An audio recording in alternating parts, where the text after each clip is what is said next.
hello, everyone. Thank you very much for joining us today.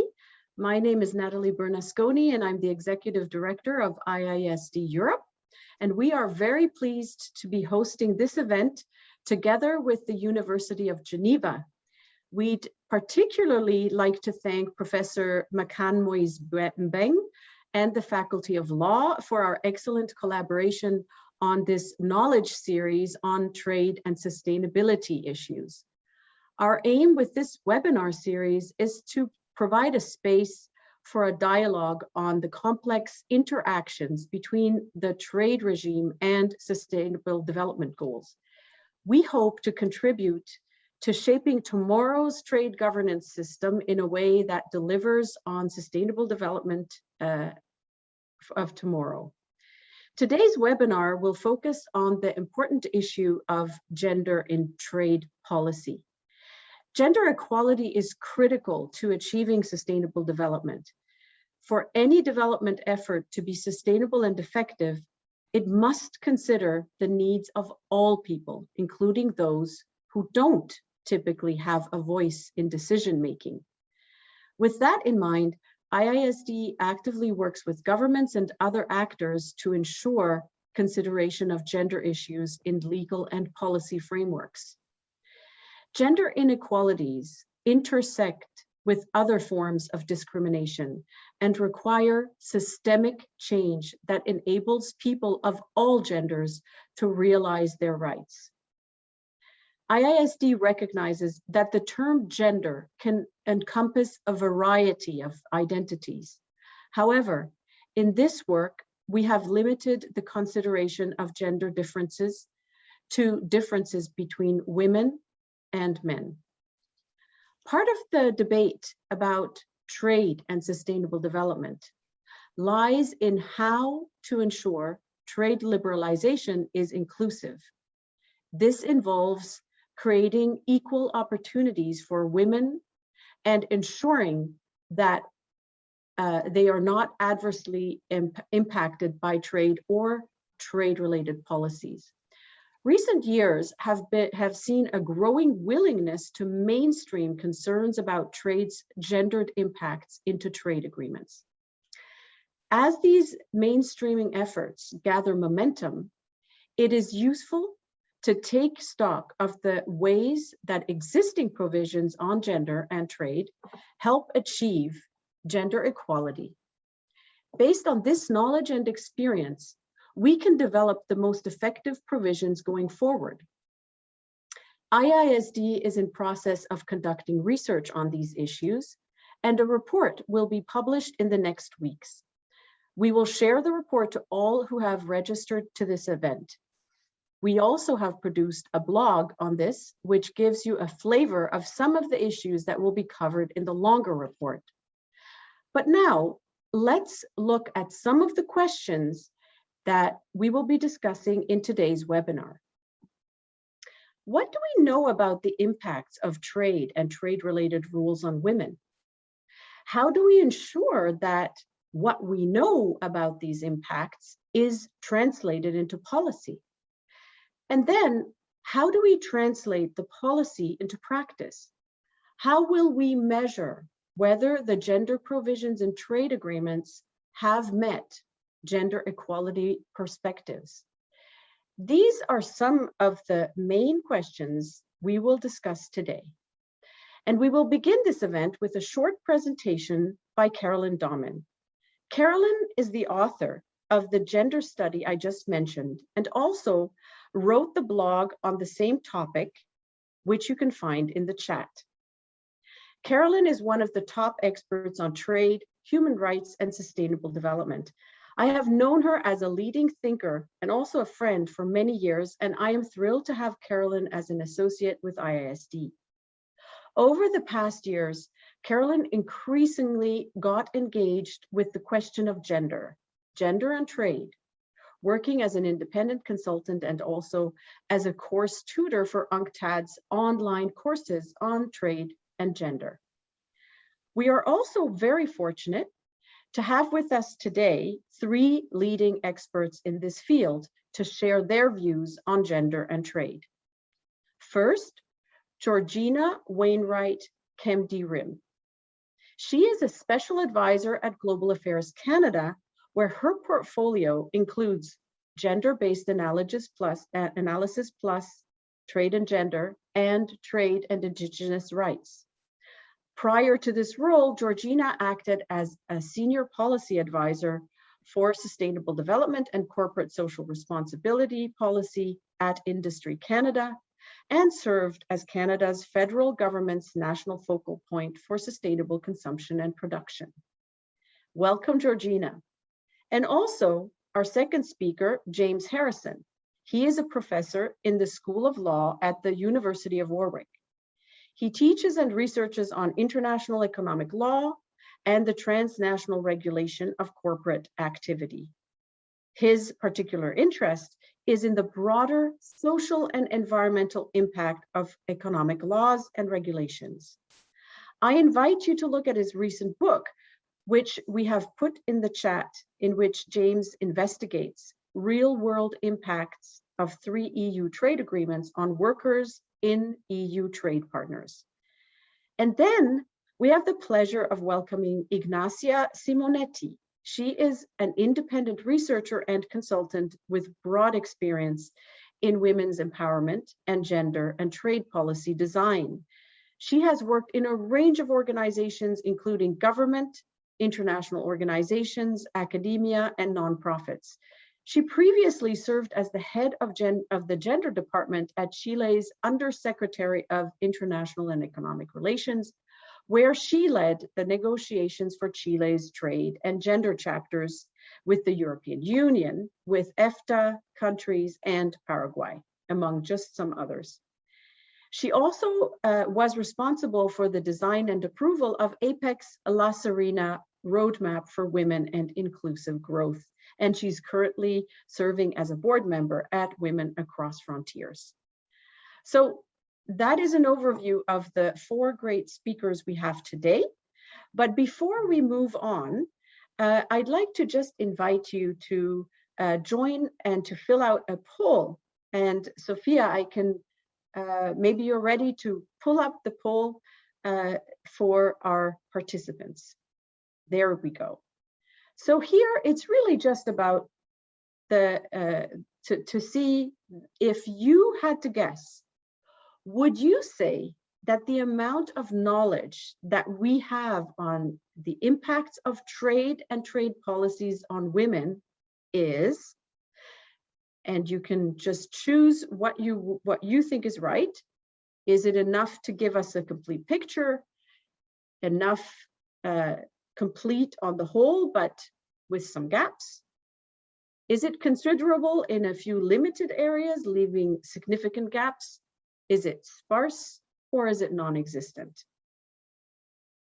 Thank you, Sophia.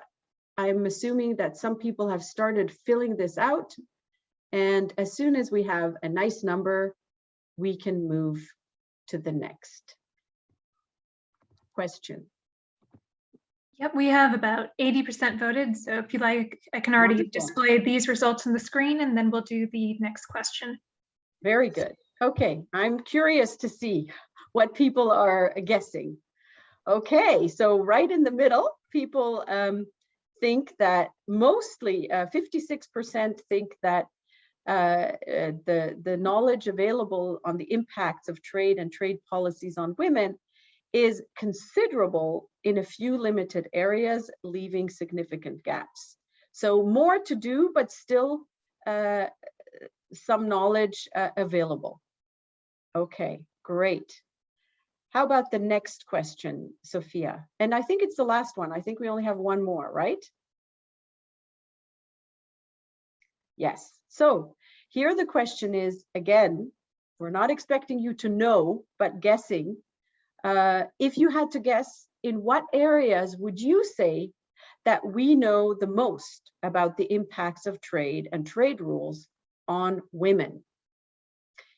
The impact of trade rules on women's entrepreneurship, or the impact of trade liberalization on the number of new jobs created for women, or the impact of trade liberalization on conditions of work for women, or the impact of trade on the prices of consumer goods that women buy, or last, the impact of trade rules on particular groups of women.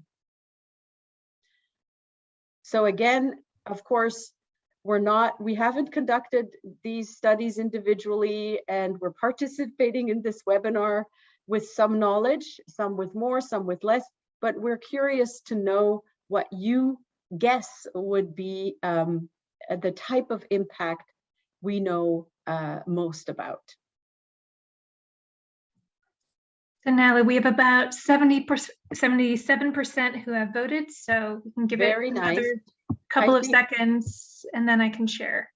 Okay, well, we'll count to 5 in our heads and then we'll move on.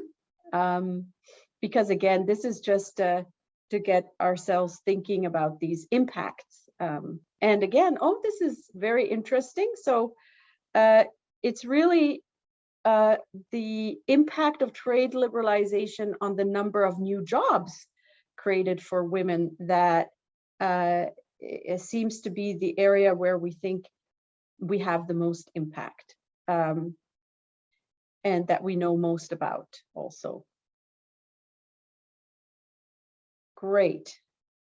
Okay, so this was very much about the knowledge and what information we have available, the information that we need, of course, to develop policies, including the design of trade policies.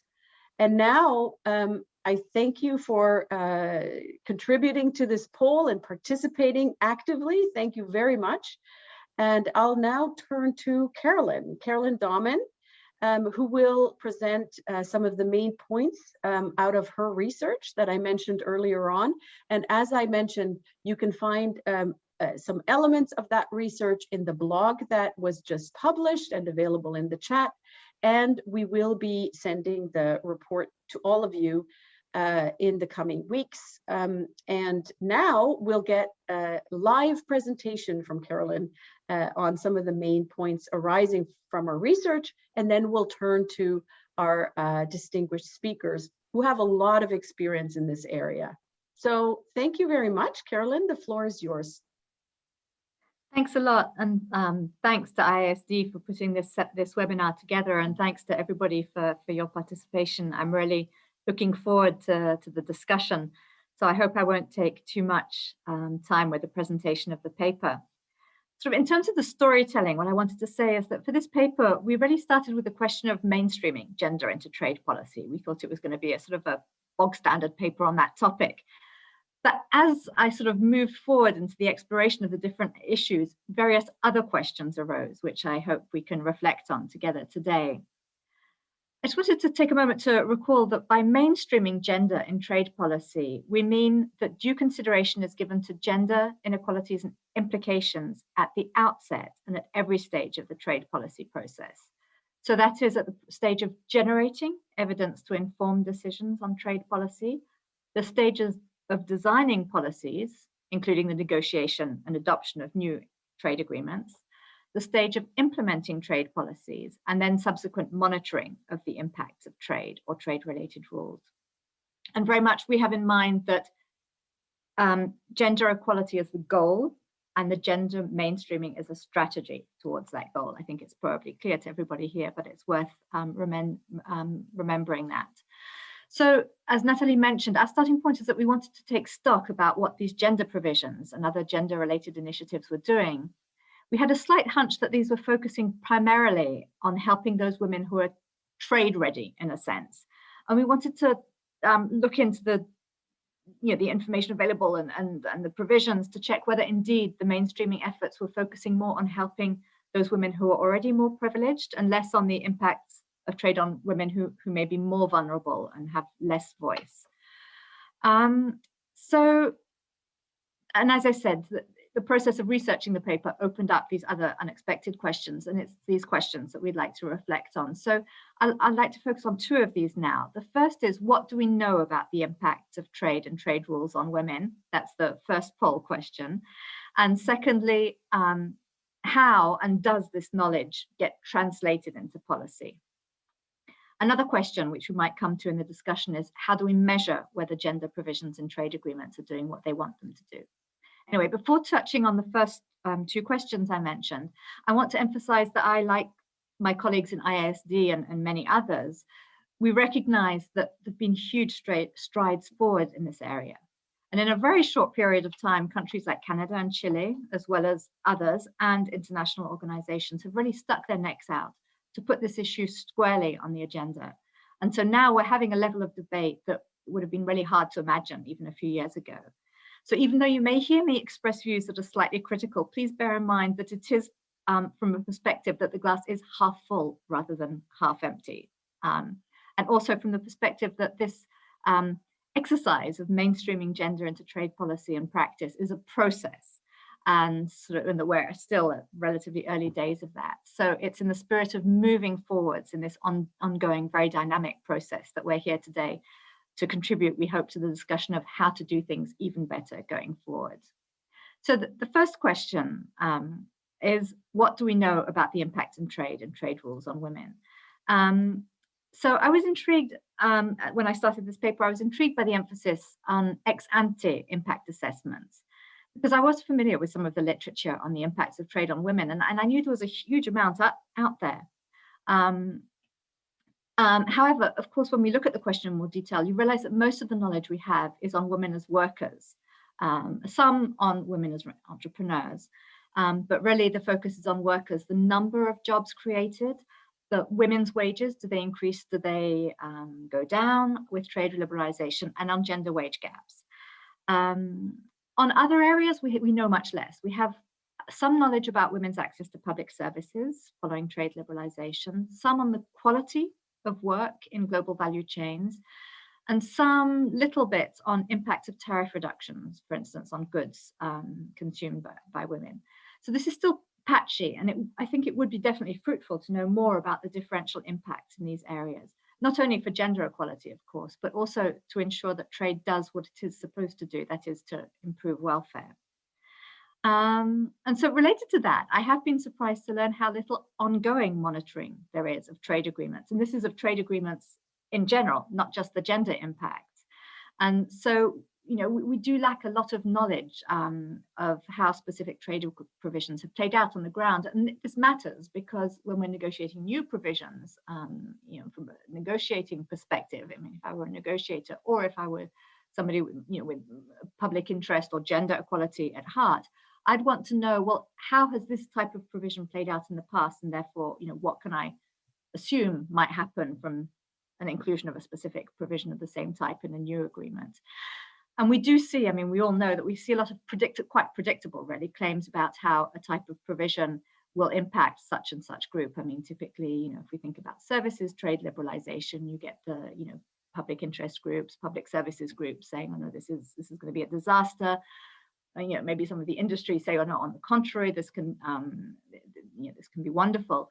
And the discussions remain polarized. And so more knowledge can help us get over those tensions in a sense. The other issue that's important is to come on how women who are not engaged at all in trade may be affected following new patterns of trade. Often we talk about trade agreements and how they impact women who are, you know, the opportunities for women from trade. But a lot of women are just not engaged in trade at all, and how are they impacted? And they're the ones who is a concern that they might be really left out of the picture.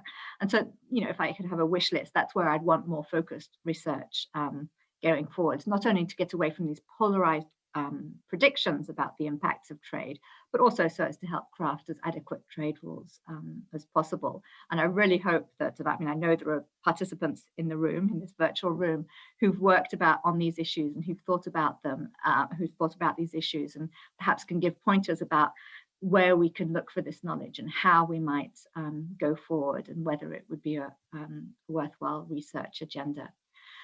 About the second key question that I hope we can reflect on, which is how can we translate the knowledge we have into trade practice or policy also.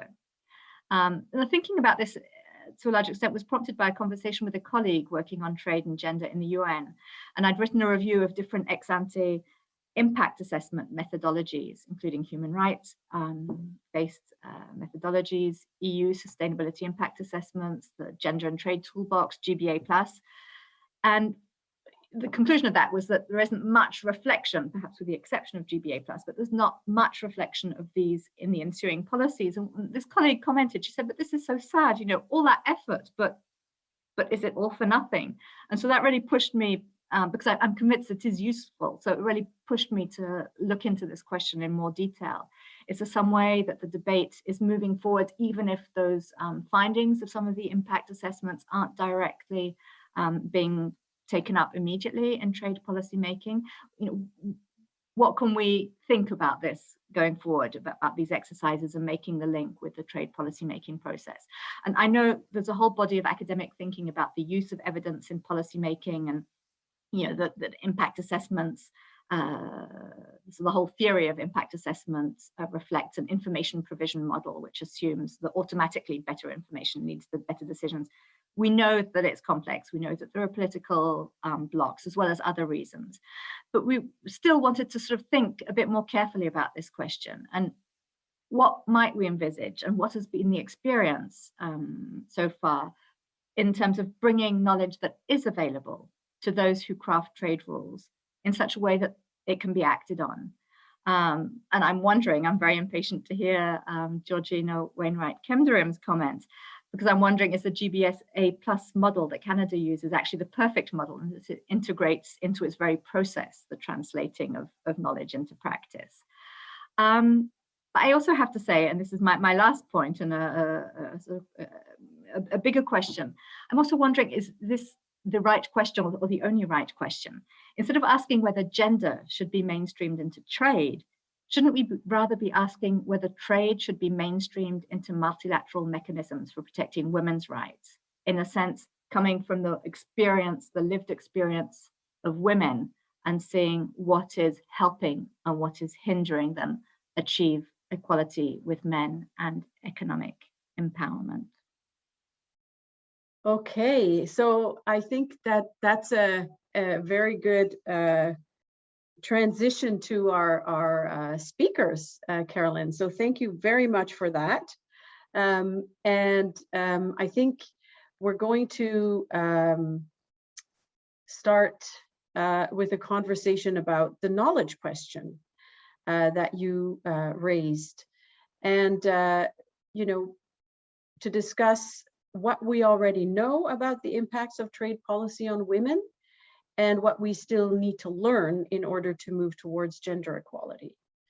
And so I would like to start very much with Georgina. So Georgina, Canada has been pioneering applying gender-based analysis to trade negotiations, as we already heard from Carolyn. And I would like to ask you whether you could tell us a little bit more about this approach that Canada developed. Okay, sure. Thank you so much, Natalie, and thank you, Carolyn. It was a really interesting analysis and presentation of your work. First, I just want to begin by, of course, thanking the IISD for the invitation to participate in today's panel and join other speakers and experts in this area. I really appreciate it, and I know I'm going to learn a lot from this conversation. Because, you know, yes, while Canada is sort of taking some leadership in this space, we are still very much open to learning, and because it's really new stuff, as you mentioned, for everyone. So anyway, to address your question on GBA+, so Gender-Based Analysis Plus, or GBA+, is a Government of Canada assessment process that considers how diverse groups of women and men, including men, experience policies and programs in Canada. So it requires us to think about effects beyond biological and socio-cultural differences to consider those overlapping identity factors such as indigeneity, disability, race, sexual orientation, and region of residence. That plus is much more than, it tries to go into a whole bunch of different variables. So we really want to try and consider that whenever it's possible, whenever we have data or evidence. But really, this GBA+ process, you know, puts people at the heart of policymaking in Canada. And I've been able to sort of take it and then help to use it to really change what we're doing on trade policy, changing the way we do trade policy in Canada. So just a little bit more detail. So there is a quantitative and a qualitative dimension to GBA plus of trade policy. On the quantitative side, this is led by the Office of the Chief Economist at Global Affairs Canada. Their analysis expands upon the traditional modeling of economic impact assessment of trade agreements and adds a really innovative labor market module that takes into account gender, age, and the distribution of Canadian workers across 8 different occupational groups and 65 sectors of the economy. So it assesses the potential impact on our economy following the full implementation of a possible agreement, and its results can estimate the number of jobs created for women, men, youth, and others in various sectors and occupational groups because of a trade agreement. It can also estimate the number of new businesses and SMEs created as well.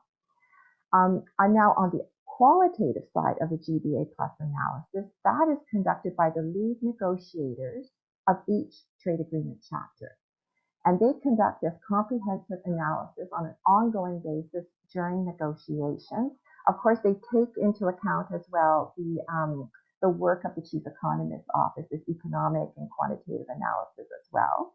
And then their analysis is regularly updated before each round of negotiations with new proposals and new evidence as it is required.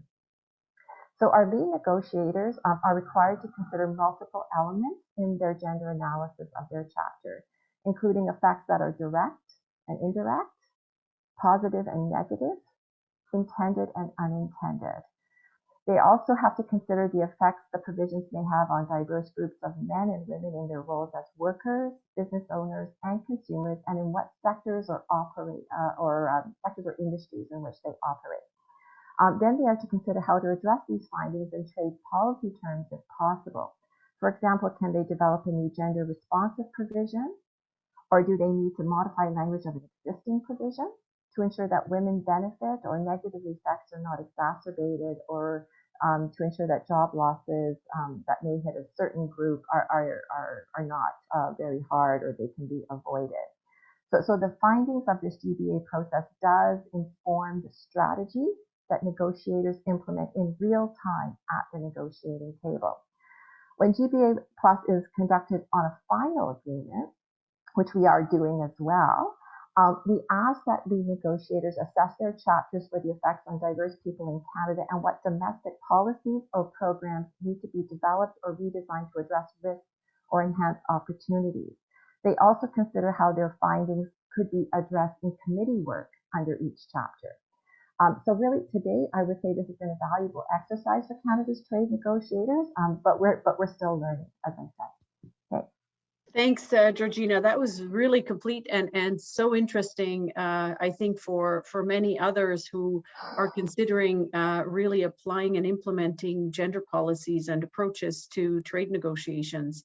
But before we move on, I just wanted to ask you whether, it sounds like very straightforward and that you had a plan and it worked and it's being implemented. But what I would be interested in is whether you had any surprises or if you encountered some challenges when you first started implementing this new type of analysis in the trade negotiations process.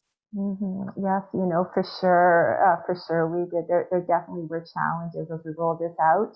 This is a new requirement, of course, for trade policy and negotiations, and our colleagues really had to add this to their already heavy workload. So we really did have to work to build buy-in, to do something new and different.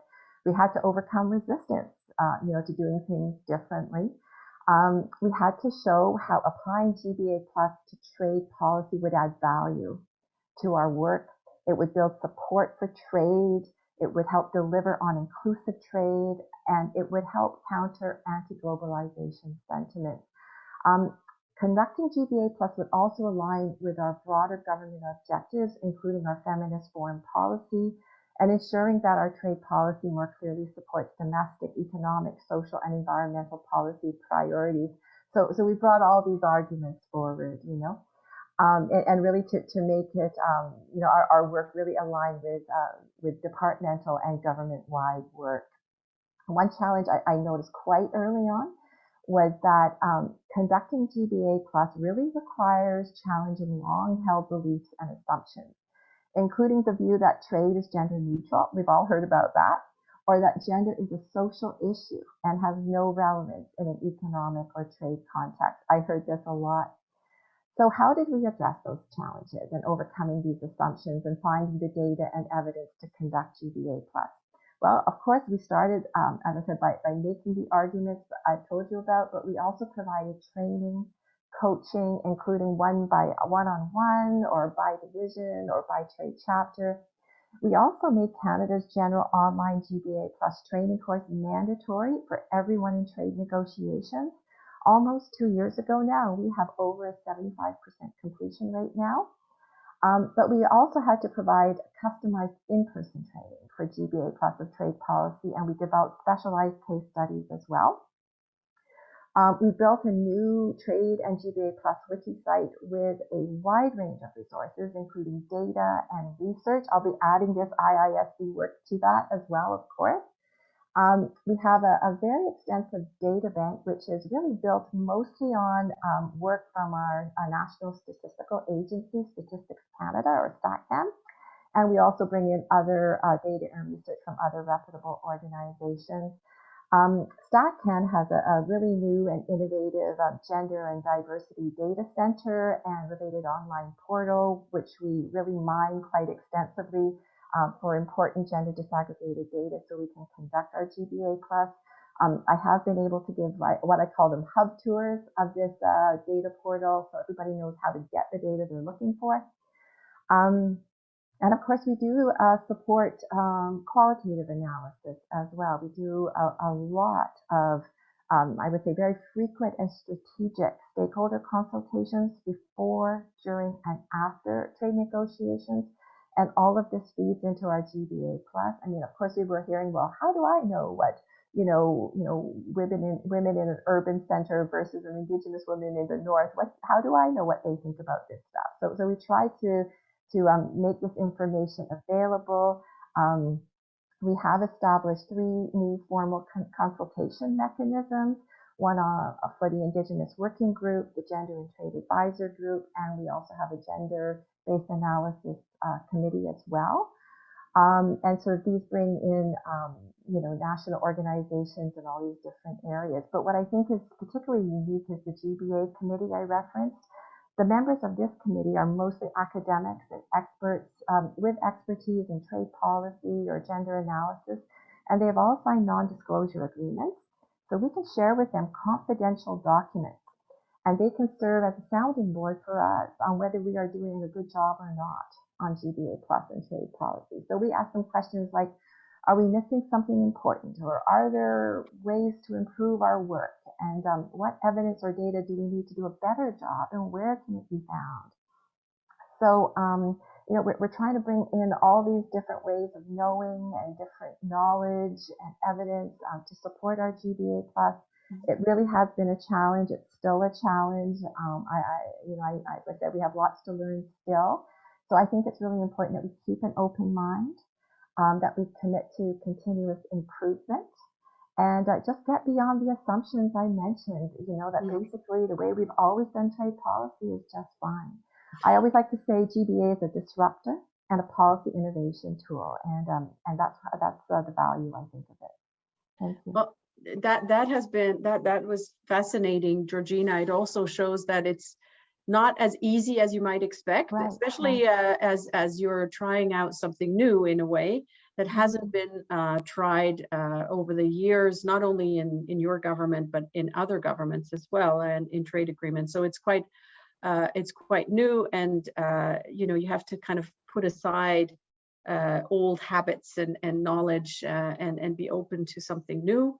And also, of course, I guess the buy-in, very high level kind of indication that this is where you want to go. But I think that others can now benefit from this. And I'd like to invite Ignacia actually to maybe pick up on some of the issues that you raised, Georgina, because Ignacia, of course, also has quite a bit of experience in negotiating these provisions and these chapters in trade agreements, and also was very active in the APEC context. So maybe Ignacia, what is your view of what we heard from Georgina? Does this sound like a familiar story, or did you experience something quite different? No, absolutely. And in first place, again, thank you for the invitation, Natalie and Caroline. And it's great to reconnect with Regina, with whom I've shared in the past, and to meet virtually Professor Harrison, who I believe his work in critical voice is so relevant. So yeah, I was actually very lucky actually to even, attend one of the GBA trainings in Santiago prior to the organization of APEC. So I'm quite familiarized, with what Georgina just mentioned on those dimensions. But to follow up on what she just shared, and I think also some of the elements that Caroline presented, yeah, I mean, there's been overall like a lacking of a thorough gender-based analysis on our current or more modern multilateral and bilateral agreements. And I think the importance of GBA Plus is that it will allow us, I think, not only to carry on the thorough analysis of the different policy areas that are covered, but also the interaction between those areas. And I think the Canadian experience definitely and leadership on this matter offers a great example of that, and how can we overcome that lack of study. And I think it was very enlightening to hear just now Georgina to mention the resistance and the challenges that she has encountered, because I think in the case of my practical experience, we also did run and encounter the same bias and the same, habits that she raised up. And I think because while we have some data and we have a growing research on the impact of risk and the impact that trade liberalization has on women's both formal and informal labor participation. But at the end, regardless of the evidence, we need not only to have the similar willingness from your other trade partners, but we need an extended commitment within government officials. I mean, trade negotiations are interministerial efforts, and I think in the case of Canada, there were prior existing efforts and milestones that contributed for Canada to make GBA Plus mandatory. But for other countries that have worked more isolated, in which gender continues to be kind of a separate silo, it definitely, means even further challenges. And when I say this, it's because what we would like, of course, to avoid is to gender considerations to become an afterthought, which is usually what happens, or actually to run the risk of being felt like imposed, if either by a gender expert or by another trade partner, in the case if it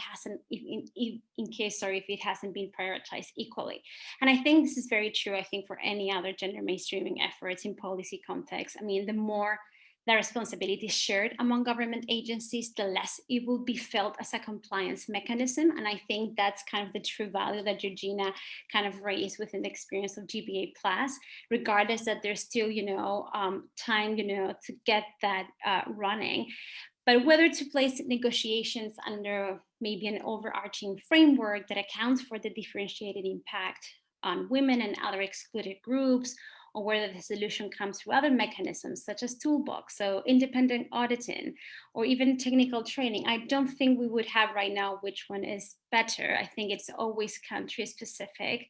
And I think the level of readiness or what approach to follow will be very specific to the country and to so many other factors, especially for those, as I mentioned, who have been working or operating very isolated, where kind of the intersectional impact hasn't not even been either accounted.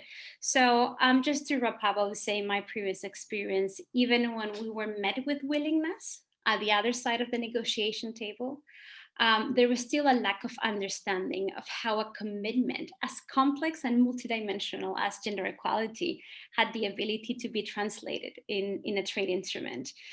We have evidence, and it's still, I think, the relationship between trade and gender is complex. It's not conclusive, and it's not widely known.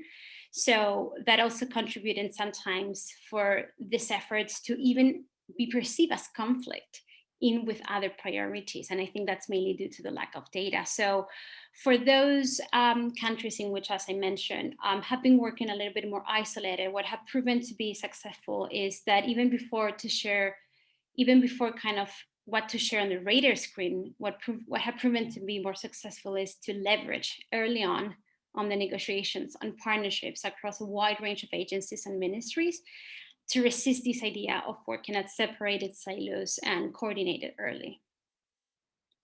Yeah, oh, thank you very much. And this, the similar challenges, but also what you mentioned was new about this intersectoral, but also interagency need to get together, because it's an issue that cuts across all of these different departments and agencies.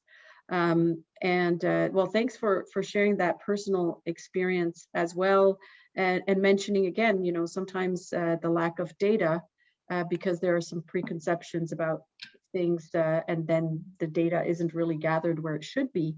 And to stay on that specific issue, if we think a little bit about the acquisition of knowledge relating to the impacts of trade on different groups, including women, I'd like to invite James to share your experience with impact assessments, because you've worked on impact assessments for so many years, and now we're looking at this very specific kind of analysis, but you know, raises similar issues that you've known over the last decade and more. And you know, with monitoring ongoing impacts that you've done of several EU trade agreement, especially the labor provisions. And so, what do you see as being the main challenges relating to the acquisition of relevant evidence and knowledge? And we already heard Ignacia refer to that a little bit. So, from your experience, how do you view this challenge? Thanks, Natalie. And first of all, thanks very much for the invitation to be here today from you and Carolyn. It's a really interesting panel, and I'm learning a lot already about different processes of assessment. I mean, my first and headline statement would be, it's really, really complex. And Carolyn's paper, very excellent paper, which I suggest everyone reads afterwards on this issue, makes that very, very clear. But just to give you a kind of concrete example, in the book that Natalie, thanks for promoting it, that you mentioned at the beginning that we've just published, myself and my colleagues looked at the impact of the EU-Moldova Association Agreement on the clothing sector in Moldova as one of our studies. And we found that as tariff barriers were reduced, exports, particularly to the UK and Italy, increased, and this created more jobs for a workforce that consists of 90% women. So there was a positive impact on female participation in the workforce. But pressure from lead firms in the UK and Italy, combined with weaknesses in the labour protection system in Moldova, also led to the entrenchment of poverty wages and heavy reliance on piece rate payments and other troubling overtime practices and production methods. So serious concerns that the trade agreement was expanding exploitative labour practices. Now, this is just one study of one industry in relation to one trade agreement. And to obtain these findings, we needed to undertake a sector-specific study and go to Moldova and investigate what was happening in the clothing industry on the ground. And it's very time-intensive to do that kind of study. But most official government and intergovernment impact assessments, and I don't know, I haven't studied the Canadian Gba Plus, so I'm not excluding that from any statements I make from now onwards, but most, including the EU ex ante and ex post impact assessments I have studied considerably, don't involve detailed qualitative sector specific studies like this. So they therefore tend to come to highly generalized conclusions about the overall impacts of trade agreements on workers, which isn't particularly useful when trying to work out how to react to the particular problems a trade agreement might pose for particular groups in particular industries.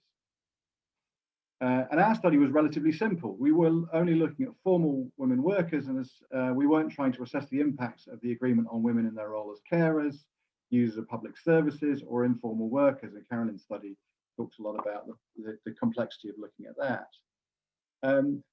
For instance, when we undertook research into the EU Cariforum EPA, questions were raised about how tightening of customs procedures would affect the livelihoods of informal small-scale traders, again, majority of them women, trading between the islands. And that's a much harder study to undertake to try and assess those effects.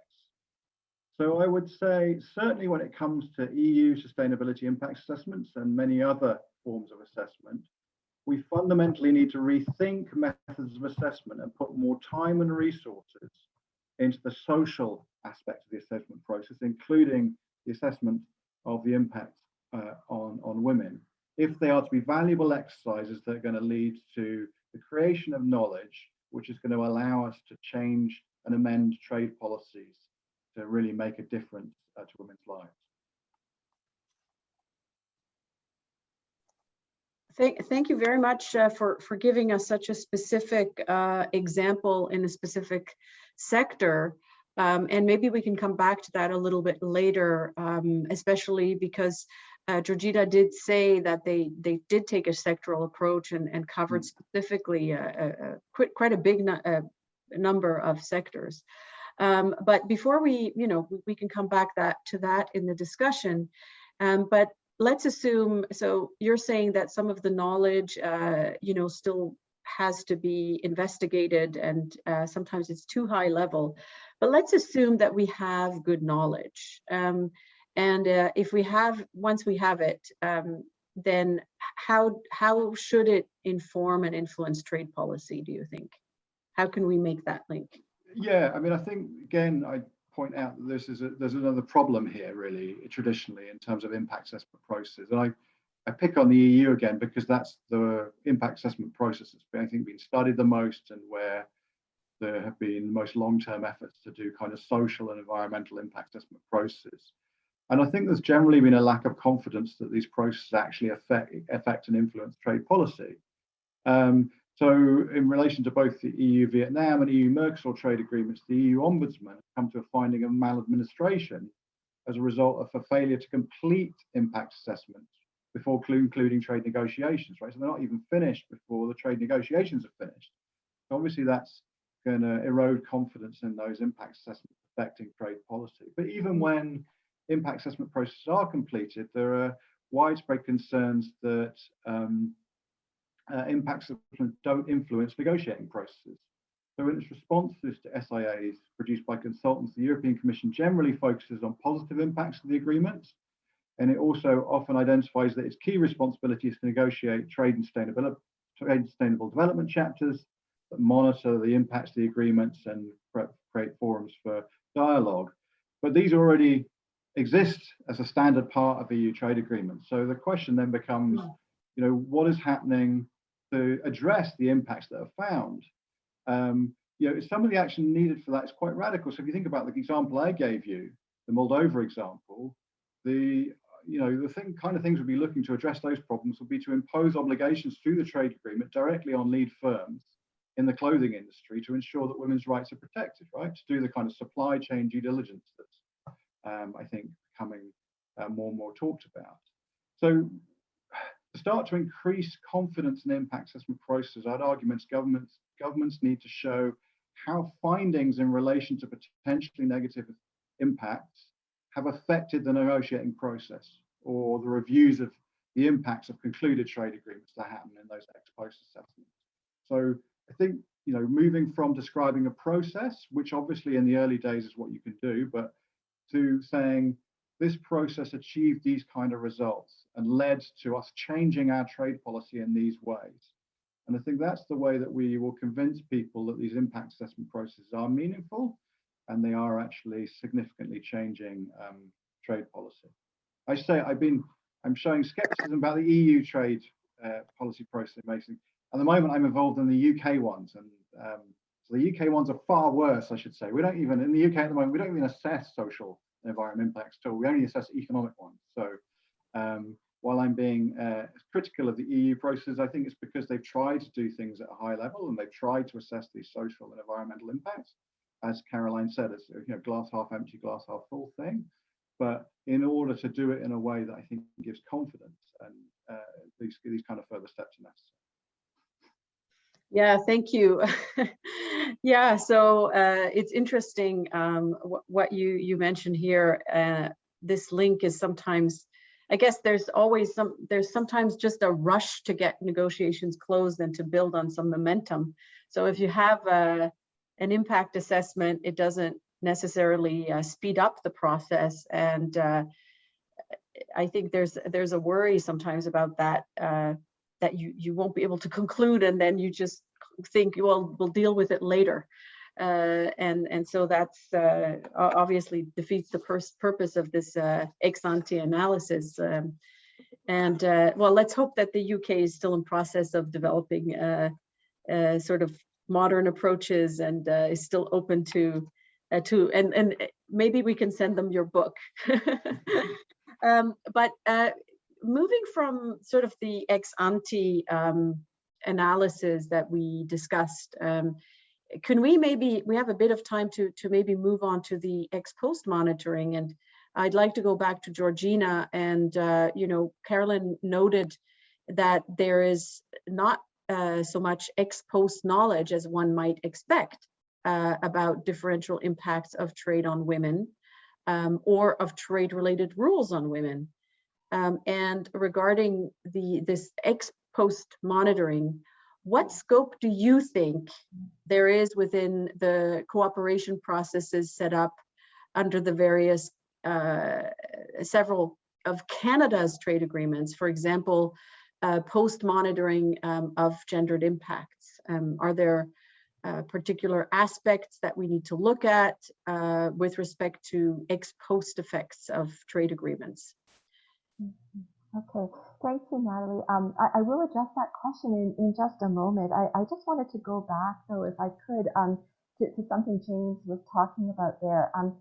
I feel like in the case of Canada, our GBA plus process, it is different from what the EU does on their sustainability impact assessments, because as I mentioned, we do have our lead negotiators in real time doing the GBA on their chapter and then bringing the findings into the trade negotiation, bringing new provisions or revised provisions directly in real time at the trade negotiating table with trade partners, and explaining to the trade partners, well, we want to change this in this way because we did a GBA and we found this.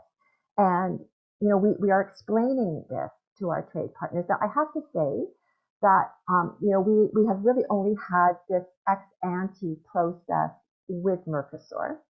We've done 7 rounds with Mercosur to date. And we started doing the GBA on our Mercosur negotiations just before round 3. And then we published our summary of the GBA just after round, I think 5 or 6, something like that.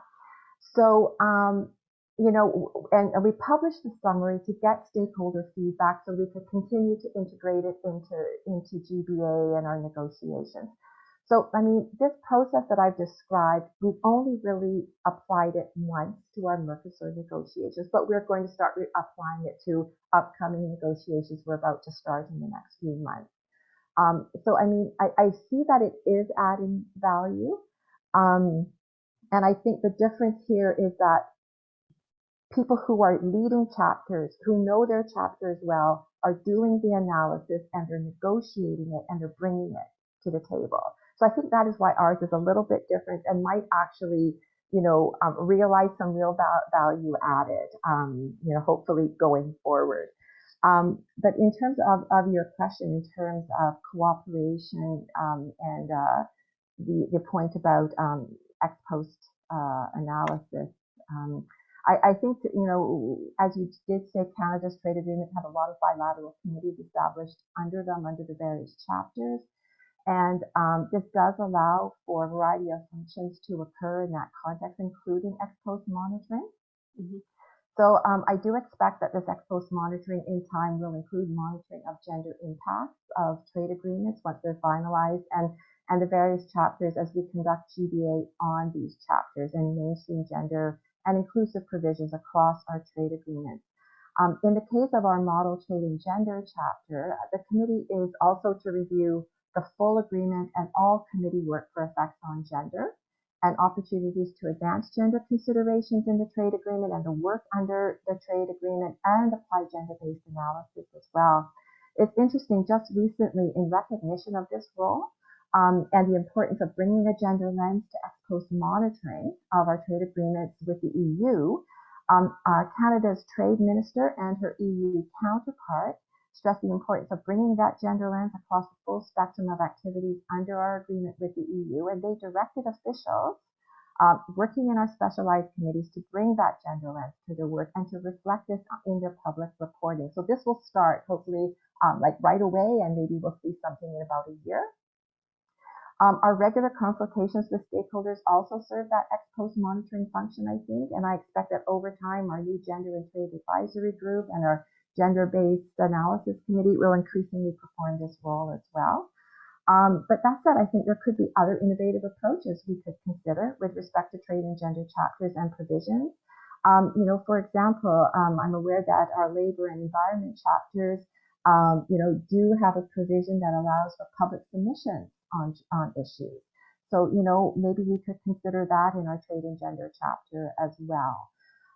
So as I've mentioned before, we're still at early stages on this work, and I think we're always looking to be innovative and bring new ideas forward that are realistic, but also bring value. Thanks. Okay, thank you very much, Georgina, and definitely work in progress. I guess this is still a new area for you as well. And maybe Ignacia could give us a little bit of her perspective as well on this, but also, you know, even in the absence of perfect knowledge or perfect data, which you also mentioned was often lacking, can we develop better gender provisions with the data that we do have? And how do you think we can ensure a kind of a 360 view of the impact of a trade agreement on gender? Ignacia. Sure. I think similar to what Georgina mentioned, I think it is true. I mean, everyone, it is at an early stage. I mean, the first Chile gender chapter, you know, was signed in 2016, but came into force a few years later. So I think there's always going to be room for improvement. I think while most provisions today explicitly acknowledge the gender impacts of international trade, it is true that many critical voices have stressed that it's too timid and that the trade and gender chapters and its cooperation activities don't go far enough. And I think it is very important to acknowledge that and to take into account those critical voices. And I really like what you phrased and what Georgina as well said. It is a process. It is a gradual process. And I think the current momentum we're witnessing and the interest on the linkages between women economic empowerment and trade should eventually translate into developing more in-tune provisions that will capture the complexity of the system. I think that's where, you know, the challenge is. If you review Chile's chapters, you would see how they are informing each other, but also how they're moving towards more robust commitments. And also, but for other countries, they're still on the preamble, or for others have been even more specific about how they will mobilize resources to go to specific activities, or even outside gender and trade chapters. How can we include other progressive gender-related provisions? But I think because we are still in an early stage, I would say that the development of better provision will be inevitably be linked to the measurement and the monitoring of whether the existing ones have had the expected impact, and whether those less studied implications of gender dynamics and the data that could inform could be reflected in those. I think this is very interesting and very relevant to ask, like, what is actually to be truly impactful, that 360 view, like what it is truly impactful. Is it in terms of new provisions? Is it in terms of defining budgets, baselines, targets, or objectives, as Carolyn mentioned in her work? Is it about having separate gender and trade chapter, or within a trade and sustainable development chapter? Or even, is it about strengthening monitoring and moving towards more binding dispute settle mechanisms? I don't think it's one or the other. I do believe that it's very country specific. but I do think that it's about to continue placing efforts to understand and measure the gender structure of economy and how that play differently for women and men, and especially in medium and low income countries. I think despite efforts, discrimination continues. So study the impact of the experiences of women in their multiple roles. And I'm so happy that Caroline brought that up as well, as trader, as workers, as unpaid household workers, and what can be done to prevent exacerbating already existing vulnerabilities. So better provisions, better impact, I think it will most be linked on how we deepen our understanding of the gender dynamics, where I think there's less evidence.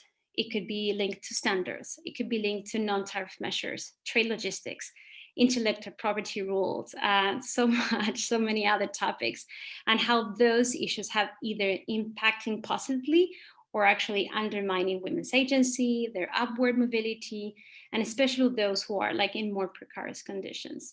So I think it's still in process, and I think it's still developing, but I think it's very strictly linked of the impact on new studies that would arise that will hopefully inform how can we better tune our provision to the complexity of the trade system.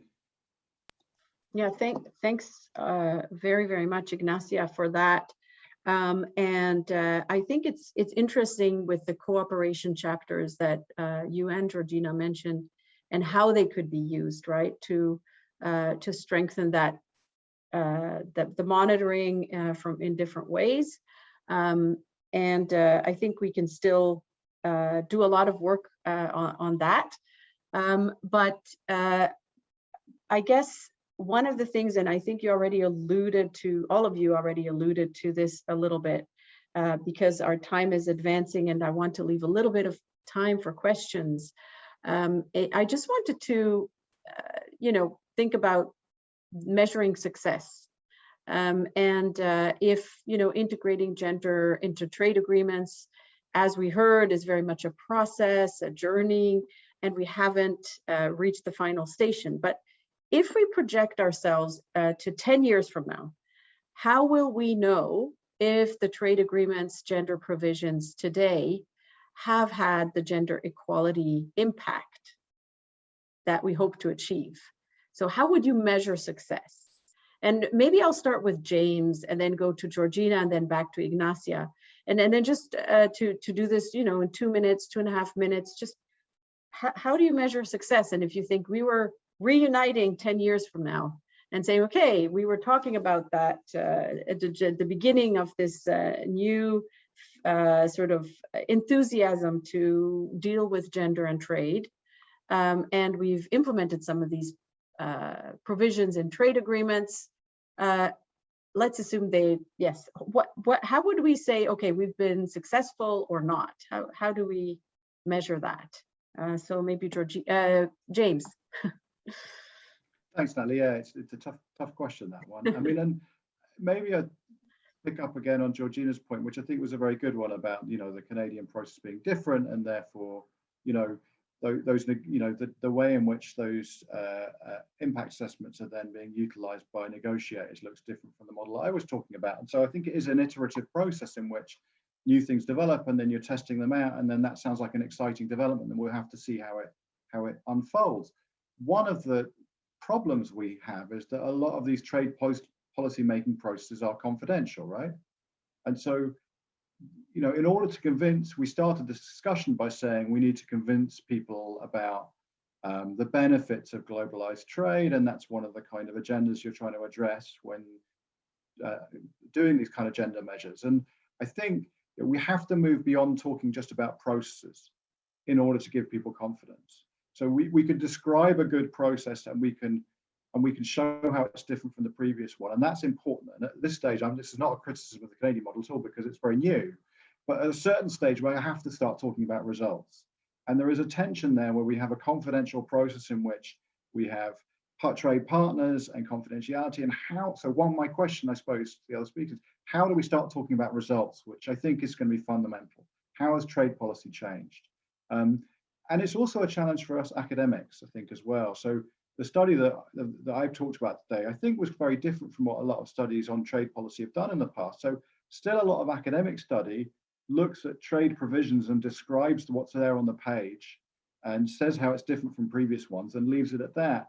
And there's actually very little academic study which goes out, or not enough academic study which goes out to find out the impact of trade provisions out in the real world. And I think academics can contribute to the acquisition of this kind of knowledge by going out and doing more of kind of those studies, and then I think looking at the effect of trade provisions in practice rather than just as text on a page. But one final thing, I think that, you know, the EU practice again shows that, you know, when it comes to these, for instance, committees that are set up, domestic advisory groups, whatever they are, we need to think about what those are achieving over time. So initially, it's a success just to set those up. Sometimes it can take 5-6 years to get those set up in a fraught negotiating process, and that itself feels like an achievement. But again, it's thinking, well, we've got these groups of people meeting, we've got these experts talking about trade policy, but what are they able to achieve? And I think some of that is about, at the moment, there is a lack of funding that goes to those bodies to allow them to undertake studies, to allow them to do good work beyond the meetings themselves. And so in order to produce outcomes from those processes, I think we need to think carefully about the funding that they require in order to achieve reasonable outcomes. Okay, so you're kind of responding to the question by saying, okay, we have these processes put in place, so by 10 years we would know how to measure success. You would look at how these processes were actually functioning and what they did, what they achieved, did they have enough funding? So that would be a kind of measurement of process, a measurement of success to some extent, because you need that as a first step to then go out and see what you mentioned, you know, see what happened in the real world. So that would be linked to that. So thank you, thanks for that, James and Georgina. Would you like to say something about how you would measure success? Yes, right. I think James made a lot of very good points there. I thought I would take it in a slightly different direction. So I think 10 years from now, we would have to look at, you know, success in terms of trade policy and domestic policy, because they obviously go hand in hand. So from a trade policy perspective, I would hope that, you know, a trade and gender chapter is just like an automatic thing, you know, for a trade agreement, that we wouldn't have to sort of make a humongous argument to convince our trade partner that this is a thing that we should be doing. And that trade and gender chapter would have, you know, mandatory provisions, and that it's binding. And that would be progress as well. You know, in our trade and gender chapters, we have a very large cooperation article where we list a whole bunch of activities that could potentially take place under the chapter.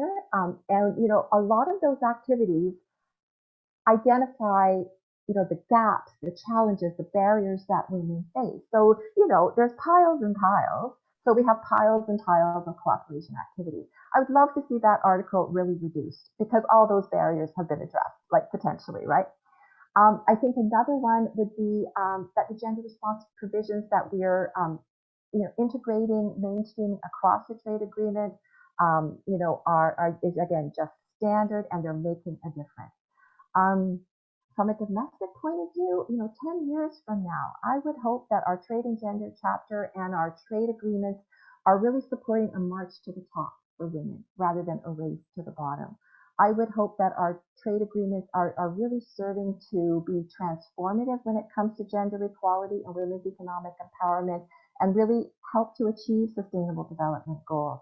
I would like to say that maybe 10 years from now, you know, countries around the world have got policies and programs in place to ensure that women can hold a bank account, that they can cross a border, that they can own and inherit property, that all women have access to quality education, including in the STEM areas, that they have access to training and skills, including digital skills, that they have access to financing, including and especially export financing and venture capital. All these things, as we know, is super important for engagement of women in the economy, in trade, as a business owners. Of course, affordable, high quality childcare is key, and we have to end the gender wage gap. I think these are all really important indicators that we could be following. And I think there would be linkages to trade agreements on progress in these areas. Yeah, and more women-owned businesses would be an important indicator as well. And we want those women-owned businesses to be exporting firms, because exporting firms are larger, they have higher growth, they're more resilient, they're more innovative, competitive, and productive. And we also know that women-owned companies that export, they also hire more diverse employees, they pay higher wages, and they pay equal wages. We want women-owned businesses to have access to global value chains and government procurement markets globally. Again, all of these could be indicators for success and progress in this area. I think another key point, sorry to go on and on here, but I just have to get this out. It would be wonderful to see that all women, including those that are especially underrepresented, such as the disabled, LGBTQ, Indigenous, and other minorities, can participate and fully maximize their potential in the economy and trade. And as I said, overall, we would just be delivering on SDG 5, and women are essential to economies, prosperity, and economic growth in the future. Thanks.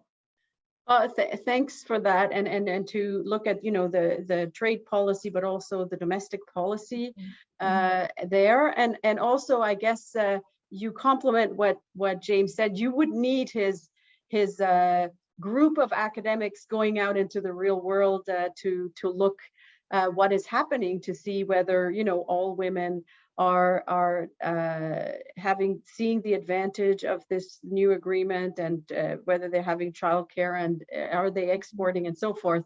So we really do to be able to see whether, in your view of success, these things have been achieved. We need the academics or the research to see whether this has actually happened. So thank you to both. Oh, Ignacia, I'm sure you're going to have also really interesting view just on how you would measure success. And before we move on to a short series of questions, I'm really looking forward to hearing from you as well. No, thank you. I mean, it is kind of the $1 million question. I'm not going to repeat. I think I agree with James that it's a process. It is a process now. So hopefully in 10 years, it will be no more longer like this early stage process and oriented towards results. And I completely agree that we need, I think, to work towards this link between the academia and the practitioners on the field, and how much that relationship needs, to be fruitful. I remember telling my team, when we were discussing this will make such a great PhD thesis. Like, we should go for it if any one of you is interested, because there is lack of data, and I think there's already quite a few examples today of good practice of how to measure it. I mean, you would see, is it in terms of sectoral employment gap and like the UNTAC Trade and Gender Index, or is something more like intersectional lens, which I think Georgina was going to, but at the same time, gender interacts so differently in each country that ultimately the measure of success will be linked to the specific context of that country. And I completely agree. Hopefully in 10 years, we'll look a little bit more like what Georgina was saying, and not as an afterthought.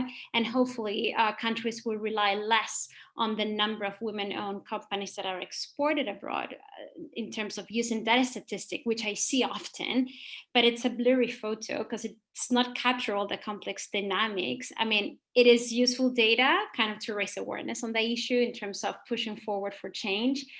But I think the real measure of success, in my opinion, it's more linked to other questions and bigger questions, as far as how the trade system is more equitable, how the gender provisions and other maybe gender mainstreaming efforts are not distracting the attention of the real gender inequalities and of both sides. And I like how Carolyn mentioned that in her paper, of both sides of the trade and the gender relationship. And to be honest, how can we prove that those provisions are really working towards questioning those underlying dynamics, whether they're failing or not to engage with the real problems? That for me would be a real measure of success, and all the indicators that could link to that question. So I think it's more close to a gender just approach, I think, across a variety of dimensions. I think grounded also on a human rights approach, and how whether those gender provisions have contributed kind of to change again this inequalities, but also the relationship between all the actors that play a role in the international trade relations, which I think we all sometimes often forget. It's not only negotiators as well, but it's, you know, the business owners, other actors, teams of commerce or unpaid work, and so on.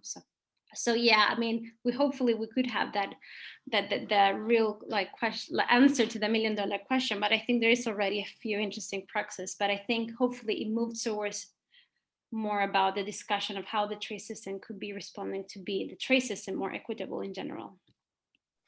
Well, thank you very much for bringing this gender justice and human rights lens as well, more explicitly at this stage. And I think we're going to come together in 10 years to see whether some of these things were achieved and to what extent. But I've been a terrible moderator. I see that I was so fascinated listening to you that I just went over a bit, and I'm very sorry for the participants who had questions. So I would say we take a question now, and I'd ask Soledad, who's my helper moderator behind the scenes, to maybe read a question before we close, and then we can collect some of the questions and also come back to you in writing in part, and pick up some of those in that way. So Soledad? Yes, sure. Many thanks, Natalie. We have received 2 questions, one from Jennifer Serk and another one from Amrita Barry. So if Amrita agrees, we will take Jennifer's question first, and perhaps Amrita's question we will address, as you said, after the webinar, when we are going to share the paper and the related material. So Jennifer says, I agree with James' suggestion that we need to put more resources into sector-level studies, because statistics can only tell us so much, perhaps not very much. Would it help if at the ex-ante assessment stage, assessment practitioners could be much more bullish about the types of monitoring arrangements that will be needed and the resources that may be needed? For instance, training and capacity building that will be needed to make this monitoring effective and impactful. So a question to Professor Harrison. Thank you.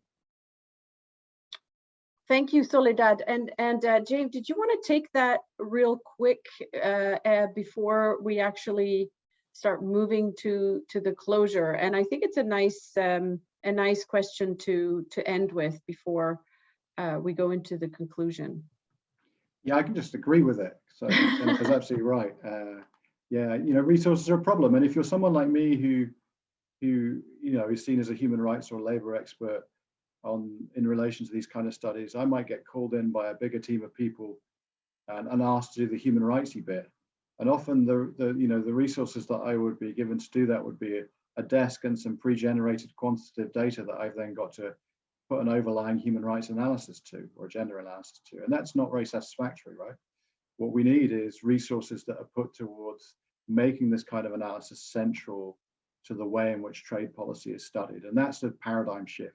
And you know, the Canadian experience seems really exciting in terms of potentially doing that, but I think you know a lot of other impact assessment processes that certainly isn't the case. And so yeah, more resources. Jennifer, I agree with you completely. Let's campaign for them. Great, and these resources put into these areas that are still needed. And yes, very nice to see that, you know, this experience, I think, in Canada is kind of a front runner now, and it will hopefully also bring innovation to other areas of sustainability impact assessments that, you know, 20 years ago were 15 years ago were still new, and now I guess they need a little bit of fresh thinking to go into them. And maybe this is the gender is a way to actually modernize some of the other impact assessments as well. But of course, as we heard, we still need to work on the gender analysis as well. But it's great to hear and to discuss these things with all of you. Now, I think I'll invite Carolyn just to give a few reflections on what she heard from you before we close. Caroline? Thanks so much. Yes, no, I really, I think I can just thank the speakers. There's a lot, you know, a lot of ideas that have come out of it. Some of the points that Ignacio made about it being country specific, about links between academia and practitioners, about, yeah, thinking about all the actors in trade policy.